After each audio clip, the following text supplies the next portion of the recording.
ধরে নেওয়া যায় যে আগামীকাল 13ই ফেব্রুয়ারি, আমেরিকার 13ই ফেব্রুয়ারি নরেন্দ্র মোদী এবং ট্রাম্পের যে বৈঠকটি হবে সেখানে বাংলাদেশ অবধারিতভাবেই উঠে আসবে। তবে আমাদের মনে রাখতে হবে যে এটি ভারতের প্রধানমন্ত্রী এবং আমেরিকার প্রেসিডেন্টের মধ্যে দ্বিপাক্ষিক বৈঠক, সুতরাং ন্যাচারালি এই দুই দেশের বিষয়গুলোই প্রাধান্য পাবে।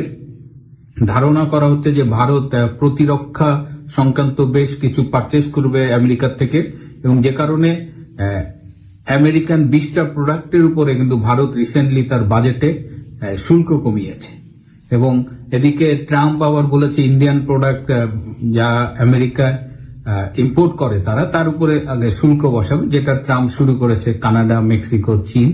তো আমেরিকাকেও তারা টার্গেট করেছে, এবং এটা এখন বোঝা যাচ্ছে যে এটা ট্রাম্পের একটা স্ট্র্যাটেজি। এর মধ্য দিয়ে সে চাপ দিয়ে কিছু নেগোসিয়েট করে, কিন্তু ট্রাম্প আর মোদির মধ্যে ব্যক্তিগতভাবে একটা বন্ধুত্বপূর্ণ সম্পর্ক আছে, সুতরাং তারা দুজন মিলে যে সিদ্ধান্তই নিক তাতে পরস্পরের আমার ধারণা যে উইন উইন হবে। এখন আমরা যারা বাংলাদেশের মানুষ, আমাদের মনে হচ্ছে যে বাংলাদেশ নিয়ে কি আলোচনা হবে। এখানে আমি একটু স্মরণ করিয়ে দিতে চাই যে সম্প্রতি এই 12ই ফেব্রুয়ারি এই বাংলাদেশে যে মার্কিন দূতাবাসের চার্জ অ্যাফেয়ার্স ট্রেসি জ্যাকবসন, সে কিন্তু ডক্টর ইউনূসের সাথে দেখা করেছে এবং সেখানে কয়েকটি বিষয় খুব স্পষ্টভাবে বলেছে যে নির্বাচন দিতে হবে, একটি ইনক্লুসিভ নির্বাচন দিতে হবে, তার মানে সব দলের অংশগ্রহণ, and that indicates যে আওয়ামী লীগও নির্বাচনে অংশগ্রহণ করবে, সেই সুযোগ দিতে হবে। 2 নম্বর হলো একটি অবাধ, সুষ্ঠু, নিরপেক্ষ নির্বাচন দ্রুত আয়োজনের কথা বলা হয়েছে। তৃতীয়, তারা 32 নম্বর ভাঙা নিয়ে কিন্তু ট্রেসি জ্যাকবসন ইউনূসকে জিজ্ঞেস করেছিলেন, এবং যে ডেভিল হান্ট বলে যে একটা বিরোধী দল দমনে নির্যাতনমূলক একটা অভিযান সম্প্রতি শুরু হয়েছে, সেটি নিয়েও ট্রেসি জানতে চেয়েছিল, এবং ট্রেসির স্পেশাল কনসার্ন ছিল যে এটি মানবাধিকার লঙ্ঘন এবং বিরোধী মত দমনে ব্যবহৃত হয় কিনা, কিংবা সেই লক্ষ্যেই এই অপারেশনটা হচ্ছে কিনা। তারপরে যেটি নিয়ে আমরা খুব বেশি আলোচনা করিনি কিংবা কম আলোচনা করেছি, সেটা হলো ট্রেসি জ্যাকবসন বাংলাদেশের সেনা প্রধান জেনারেল ওয়াকারুজ্জামানের সাথেও সেনা সদর দপ্তরে দেখা করেছে। This is a significant move. আমরা সাধারণত আমেরিকার অ্যাম্বাসেডর বা চার্জ অ্যাফেয়ার্সদের সেনা প্রধানের সাথে এরকম 1-to-1 ক্লোজ মিটিং করতে দেখি না। আমরা এর আগে একবার মিটিং করতে দেখেছিলাম, সেটা হলো 2007 সালে, সেই 1/11 এর আগে।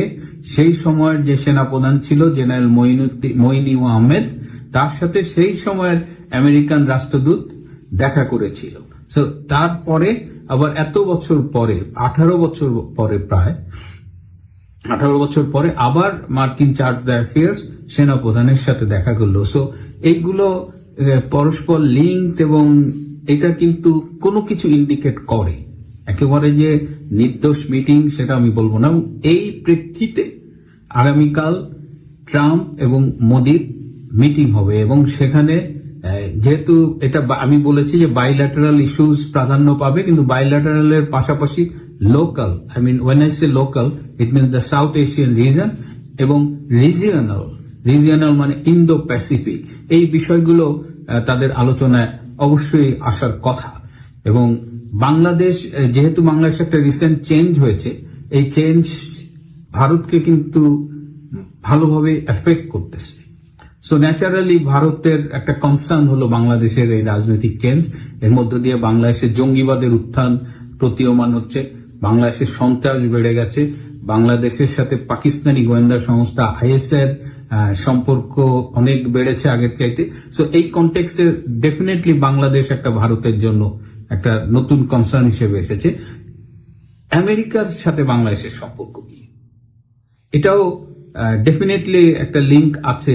যদি লিঙ্ক না থাকতো তাহলে কিন্তু এই যে রিসেন্টলি এলন মাস্ককে আপনারা দেখেছেন যে মাইক বেঞ্চ, একজন সাবেক সরকারি কর্মকর্তা স্টেট ডিপার্টমেন্টে, তার মধ্য দিয়ে কিন্তু বাংলাদেশে এই যে জুলাই আগস্টের যে রেগুলেশন, এটাকে বিদেশে মনসুন রেগুলেশন বলে, আমি বলি এটা একটা মেটিকুলাসলি ডিজাইন কনস্পিরেসি।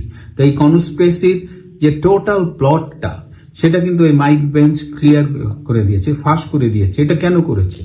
এটা কি একদম এমনি একদম মানে কোনো কিছু না বুঝে এমনি বলেছেন না, আমেরিকা এটা খুব স্পেসিফিক উদ্দেশ্য নিয়ে ফাঁস করেছে। আপনি যদি ট্রেসি জ্যাকবসনের মিটিং এবং এই ইউএসএআইডির মাধ্যমে এই জুলাই আগস্টের কনস্পিরেসির ফান্ডিং এই সবগুলো যদি এক সুতোয় গাঁথেন, দেখবেন যে বাংলাদেশ নিয়ে আমেরিকারও এই মুহূর্তে একটা মাথা ব্যথা আছে। এই মাথা ব্যথাটা ট্রাম্প মানে কেঁচো করতে সাপ বেরোনোর মতোই ব্যবস্থা। যখন ইউএসএআইডির ব্যাপারে এই অভিযোগগুলো উঠেছে যে তারা বিভিন্ন দেশে সিআই এর সহায়তায় সরকার উৎখাতে কাজ করে এবং আলটিমেটলি আমেরিকান ট্যাক্স পেয়ারের মানি অপব্যবহার হচ্ছে এইসব দেশে। সুতরাং এই জায়গায় যখন ট্রাম্প হাত দিতে গিয়েছে এবং হাত দিতে গিয়ে দেখেছে যে বাংলাদেশেও এই ঘটনাটা ঘটেছে এবং সেই ঘটনাটা তখন মিডিয়ায় ডিসক্লোজ করা হয়েছে এবং মানে ট্রাম্প এখন যদি বাংলাদেশের ব্যাপারে কিছু করে সে তার জনগণের কাছে ব্যাখ্যা দিতে পারবে যে যেহেতু বাংলাদেশে আমেরিকান ট্যাক্স পেয়ারদের মানি অ্যাবিউজ করা হয়েছে, সো তাদের একটা রাইট আছে বাংলাদেশের ব্যাপারে ইন্টারফেয়ার করা। এখন কথা হলো যে তারা কি করবে। আমেরিকা বাংলাদেশে কি চায় ট্রেসি কিন্তু অলরেডি হিন্টস দিয়ে দিয়েছে। তারা একটা ইনক্লুসিভ একটা ফেয়ার ইলেকশন চায়। এই ফেয়ার ইলেকশনটা অ্যাজ আর্লি অ্যাজ পসিবল করতে হবে এবং ডক্টর ইউনূসদের যে অ্যাটিটিউড ছিল যে তারা ক্ষমতায় এসেছে, তারা মোটামুটি 4-5 বছরের আগে যাবে না, কিংবা ছাত্রদের দিয়ে জাতীয় নাগরিক কমিটি দিয়ে এদের একটা পার্টি করে একটা ইনশিওর করবে যে এরা একটা ভালো সিট পাবে, প্লাস জামাত ইসলামিক দল টল মিলে ইউনূসের একটা প্ল্যান ছিল যে তারাই ক্ষমতায় থাকবে, ইউনূস হয়তো রাষ্ট্রপতি হিসেবে থেকে যাবে, এরকম একটা প্ল্যান তাদের ছিল। কিন্তু এখন সে আমেরিকা সেই প্ল্যানে বাড়াবাতে ছাই দিচ্ছে আর কি। যদি কমলা হ্যারিস থাকতো কিংবা বাইডেন থাকতো তাহলে হয়তো অন্যরকম হতো, কিন্তু খেলা এখন চেঞ্জ হয়ে গেছে। তো এই পরিবর্তিত পরিস্থিতিতে অনেকেই বলছে যে বেসিক্যালি মোদি এবং ট্রাম্প এই মিটিং এ ঠিক করবে যে তারা ইউনূসকে কি করবে, ইউনূসের ফেটটা কি হবে, ইউনূসকে কি এখনই চলে যেতে হবে, একটা কেয়ারটেকার গভর্নমেন্টের আন্ডারে নেক্সট ইলেকশন হবে, নাকি ইউনূসই ইলেকশন দিবে কিন্তু ইলেকশনটা ফেয়ার করতে হবে। এই বিষয়গুলো নিয়ে আলোচনা হবে এবং বাংলাদেশের ব্যাপারে এই যে পরিবর্তনগুলোর কথা বললাম, এই উদ্যোগগুলোর কথা বললাম, এই উদ্যোগটা কে নেবে। It's an important discussion between Modi and Trump, যে এখানে কি আমেরিকা ইন্টারফেয়ার করবে নাকি ইন্ডিয়া ইন্টারফেয়ার করবে। কারণ আপনি যাই বলেন যে বাংলাদেশের উপরে বিদেশি এই দেশগুলোর বেশ ইনফ্লুয়েন্স আছে, এই ইনফ্লুয়েন্স গুলোকে অস্বীকার করা মানে হলো যে মানে চোখ বন্ধ করে থাকা আর কি। হ্যাঁ, তো এখন ট্রাম্প এবং মোদি ডিসিশন নিবে how they will handle the issue of Bangladesh, specially বাংলাদেশে এই ইলেকশনটার ব্যাপারে। কারণ একটা নির্বাচিত সরকার খুব জরুরি এই মুহূর্তে, আর বাংলাদেশ তো একটা জঙ্গিবাদের হাব হয়ে গেছে। তো সাউথ এশিয়ায় বাংলাদেশে যদি জঙ্গিবাদ মাথা তোলে তাহলে শুধু ভারতের একটা হেডেক, কারণ এই পাকিস্তান প্যাট্রোনাইজড আইএসআই ট্রেন্ড এই জঙ্গিরা ভারতকে ডিস্টার্ব করবে, তাদের যে 7 সিস্টার স্টেটস গুলো আছে সেখানে তারা বিচ্ছিন্নতাবাদীদের উস্কে দেবে, প্লাস তারা এই রিজিয়নে জঙ্গিবাদ প্রমোট করবে, জঙ্গিবাদ এক্সপোর্ট করবে।